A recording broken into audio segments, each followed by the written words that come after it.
right, thank you, Lord, for allowing us to go out there and play the best of our ability.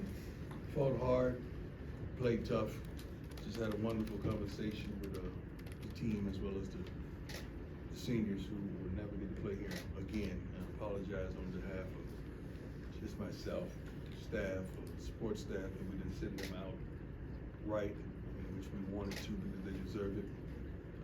Apologizing to the fan base. They've been supporting the heck out of us, and they've been showing up and showing out another sellout crowd. At the end of the disappointment, we're so close, is what I told the team, but yet so far, we just simply truly don't know how to win yet. And it's not for lack of effort, not for lack of coaching with the staff, support staff, the trainers, and strength and conditioning, and everybody around them doing a phenomenal job. We just can't get over that hump. Another game, right there. And I don't know from your advantage point, your viewpoint, but it seemed like we were the better team, and we just couldn't get it done. And the best thing about it is that in our first year, we haven't even been here a year, but we're right there. I mean, we're right there in all these darn games, except for one that we got our butt slaughtered in Oregon, that we've had an opportunity to win. Defensively, we surrendered a lot of yards rushing, 207. Thank God we ran for 77 yards. I don't think we eclipsed that in a minute. Shador was efficient and effective. Receivers, it's a pretty good thing. We had a couple of jobs out there. But the defense, we weren't consistent as we've been the last two games. Our partner was phenomenal. Mark is unbelievable. He's a pro. And the amount of finally missed. I love him though. I love him though. I love him to life. And he's been knocking it down for us all year. So he is certainly not to blame because he's one of the reasons we're in the game consistently every week. But I really hate it for our fan base because they deserve so much better, and we're going to give them better. We're going to give them better, but we're close. We're really close, and I hope they can see it. I hope you can see it. I hope the country can see that we have no quit in us. They came, our guys came ready to play. They really did. We came up short. Let's go. Brian, go ahead. Hey, Coach Brian Howell from Bullet Daily Camera. That last sequence there, you guys called a timeout before they had the pass play to Montana Lawrence. Great, you got to the one. Did you guys talk about maybe letting them score so you guys could have time for Shador? They're not stupid enough to do that.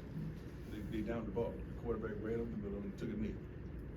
I mean, the play before that, the pass play to the one. We're still fighting. Yeah, we're still fighting at that point.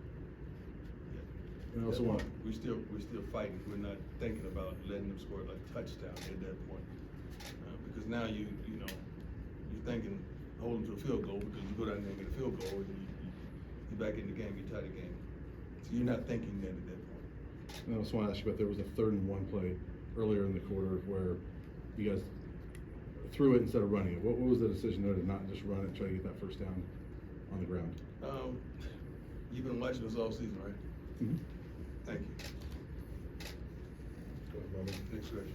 Coach, when you talk about being close, and today it felt like it was those little things, some costly penalties. Yeah. What goes into teaching the guys to eliminate those little mistakes and big moments? That's discipline. That's discipline on the field, discipline off the field. If you're undisciplined off the field, you're going to be undisciplined on the field. Those little moments and those little penalties are costly because at the end of the day, they add up. I mean, they had more yards and penalties than we did, but we had 11 penalties. They had 8 for 87 yards. We had 11 for 83 yards. We won the time of possession by 7 minutes, and so we control the clock, we control the ball. We just came up short. But those costly little penalties, those little knucklehead plays, gonna cost you every time. Hi, Coach Adam Tiger, 24/7 Sports. Doing okay. Obviously, it was far from perfect. Did you feel like the pass protection issues were maybe a little bit better today than they had been? I think he was only sacked 3 times. I think 3 times last week. Just do the math. I feel like it's improvement. So I praised the line all game long. I was challenging them to go to another level during the game, but I praised them all game long out there on the field for the protection. They gave us a clean pocket at times. At times he had to scramble. We're gonna do that because the opposing team is gonna blitz sometimes. But overall, I really think they've improved tremendously. Okay. Coach, Pat Rooney, Boulder Dale camera. Going back to that third one that Brian asked about, were you guys a little bit out of sync on that play? And if the play call aside, it seemed like you broke the huddle late and then were sped up trying to get the ball off. What was No, not really. I didn't see it that way. I mean, I'm in the headset and I see what they're hearing, what they're calling, and I know what they want to do. I didn't see it that way at all. Whatsoever. Jimmy, go ahead. Coach Jimmy Sirkos, 24/7 Sports. Mhm. There was some off the field antics going into this week on social media and things like that. Is that something y'all? I didn't. What was it? I didn't get it. What was it? Upshot. So Upshot was making. Oh, comments. that's a young man taking advantage of his moment. It is what it is. Go ahead. Quinn Yates, ESPN. Coach, you talked about the support you've gotten from this team, from the city over the course of the season. When this season first started, how did you define success? Do you think you've reached it so far? In many aspects, certainly. Trying to watch my words. Certainly. I feel as though every time these fans come in the stadium, there's an expectation of us to win. I think that's progress. I wasn't here last year, but I'm pretty sure I've talked to some people that I know pretty well. I think there's tremendous progress. We have consistency in several positions that are phenomenal, and I truly feel that there's progress. We have inconsistency in some positions that we can fix. We know the problem, we identified it, and we're gonna fix it. That's progress because we know what the problem is and we have the aptitude to fix it. So I really feel like we're underachieving from my standards. But when you really look at it, I'm pretty sure you see a better football team out on the field each and every Saturday. Just asking fans, you been here for a while? Yep. What you think? I think it's an interesting question as to what success means for this program. Yeah. Wins are one thing, popularity is another. Is the team better? Team definitely better. Good. Just rest it right there with exclamation. Go ahead, Alex. Coach Prime Alex from Mile High Sports for you, the final word. Yes, sir. Talk about the 12th man, as you mentioned, everybody expects to come in this team and win. Yeah. That's what we expect all the time, and that's a different feeling. But I like that. I like that. They should. They should, and I feel like one thing about it, we're gonna give you a good game. We're gonna stretch your OC, your DC, your special teams coordinator. We're gonna stretch them out and stress them out, trying to stop what we're capable of doing. You can see what we need. It's easy for you to look out there and watch us on television and say, okay, I see what they need. They can go get that. That's why I'm excited about tomorrow, but I got to take care of today. Sean, go ahead. Coach Sean Hewitt, Denver Post, you mentioned how painful being right there is, Yes. so everybody can see it. Yes, sir. What factor do you think game management plays in that? What do you say if people say, maybe that needs tightening, or that needs this? Everything needs tightening. I mean, I'm not perfect. We're not perfect by any means. You can always second guess everything, but if you're in a headset and you're hearing things and you're seeing what's happening and you know your shortcomings and you know the positive that you have, you may have a whole different perspective if you can hear and see what's transpiring. Shoot, 11 penalties played a tremendous role, and they're not coached to do that. So please take that in consideration. They're not coached to hit a quarterback late. They're not coached to jump offside. They're not coached to hold. Nobody does that. That just happens. That's part of the game. We just got to be a little more disciplined in those moments. Good, Jack. Hey, Coach, Jack Harlow. How you doing, sir? Good. Romani McClain got the start opposite Yeah. Travis Hunter at cornerback. Just Yeah. What's he done the past couple of weeks during that? He's been a lot more focused, a lot more understanding of the expectation and what we want from him. That we challenged him tremendously all year long, and he stood up to the task over the last probably week and a half. I'm really, really proud of Romani. I really am. He's come a long way just to get on the field and stay on the field consistently. And hadn't watched the film as of yet, but what I saw with the naked eye, he played a 5 game. With his play, we could have won. Couple more, go ahead, Ariel. Ariel Sue, 9 News. I know that it's one game at a time, but now you're down to 2 games left in order to get that 6-game Right. threshold for a bowl. What message do you really have for the team to just try to get these next 2 games and to lead them? Ariel, it's not about the next 2 games, it's about one game at a time.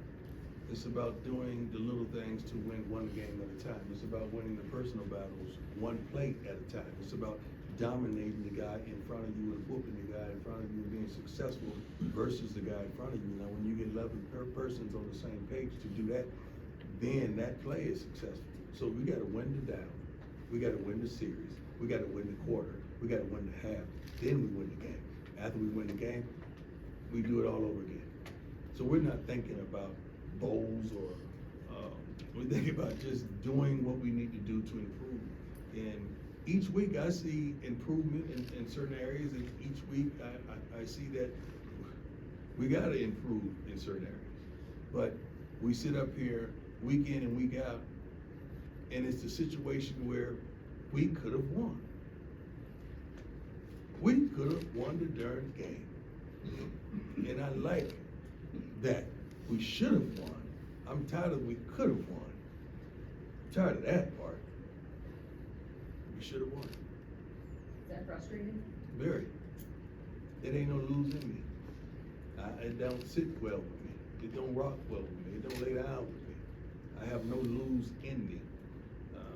And we have some phenomenal men in that locker room that feel the same way. We just got to be a lot more disciplined and understand what's at hand and stand up to the task on every darn play. And we're going to get there. I promise you, we're going to get there. I don't know when we're going to get there, but baby, we're going to get there. Hi, Coach. Troy Finnegan, CU Sports Report. There How you doing, sir? 4th and 1s in the second half, 1 in the third quarter and 1 after the third one that Brian asked about. You opted to punt on both of those. From your perspective, with the way the game was going, what was the rationale behind playing it safe? What if you don't get those? What happens? The other team gets momentum, they go down and score. Now you saying, oh my God, he should have. You guys, you gonna second guess every damn thing. I got it. I'm at practice every day. I know these young men. I'm on the headsets. I hear the calls. I know what's transpiring right there. I know the feeling and the mood of the team. Just so happens, I think we punted the ball to what, two? And then we held them and they had to punt. What happened after that? Touchdown. We scored? Oh, you didn't say nothing about that. I think that was a pretty good decision, wasn't it? In my favor, right? Can we start off with that, about that great decision you made, Coach? I don't need you to slap me on my back, because I'm good, because my arms can reach back there. But I really just want you to understand, these decisions are based on knowledge. We're not guessing. They're based on what we do in practice and the situations we have in practice. I have situations in practice that I will say 4th and 1 on this yard line. Now, if we don't get it consecutively, what do you think I'm gonna do in the game? That's what I did. Hey, Coach, Tyler King of the Denver Gazette. You guys had 24 points and 250 yards in the first half on offense. I know you say it's been a collaborative effort all season for the offensive coaching staff, but an extra week for Coach Shermer in this new role, did that help at all? Yeah, tremendously. I think you saw it. I mean, we're not doing tempo. We're not as tempo as we once were, because instead of going fast, I want them to get it right. And they did a phenomenal job. They did a good enough job for us to win. We just got to support them defensively. That's it. I think he called a phenomenal game. He really did. They called a phenomenal game because it's a collaborative effort when you hear it on the set. They're really working together as one and they're unified. So it was a great effort. We're not at, rather, if you know it or not, we're not at odds around here. I don't play that. I got to do what's best for this fan base, for the school, for our AD, for our team. The decisions I make, I feel like it's best for us going forward. And that's why I make them. It's okay for you to second guess. I don't mind that at all, because I've been second guessed my whole life. I don't give a darn, really. I'm not gonna lose a wink of sleep because you second guessing what I did and what I do. But I make decisions not based off emotions. I make decisions based off facts and based off feelings, and based off knowledge and understanding. and tremendous wisdom. That's why I make decisions. Thank you, my man. Last one, go ahead, Brian. Coach, I did want to ask about those 3 times that Bassett pins them inside the 10. Each time the defense gets to stop, and then Right. 2 touchdowns, and then Mata misses the field goal in scoring Right. range. We've been waiting all season to see complimentary football. So how pleased are you when you talk about the progress? Are you Yeah. pleased to see that finally come about? And Yeah, I mean, we still hadn't shown up together in one game yet. What I mean by that is the offense play their butts off, the defense play their butts off, the special team play their butts off. We still hadn't done that as of yet, but it was close. Special teams did its part, and what we scored 31 points. That should be enough to win the football game. That was the challenge that I gave them at the beginning of the week. I said, guys, we need to score at least 31 points. Because based on what they surrender and what they score on the road, you come up with all these calculations and you kind of narrow it down and you say, okay, this is what they normally do. And they've been a consistent team. So that was the number, 31. And I feel like we would win if we scored 31 points. And we came up short. All right, thank you, Coach. Thank you. God bless you all. Have a wonderful evening. Thanks, Coach.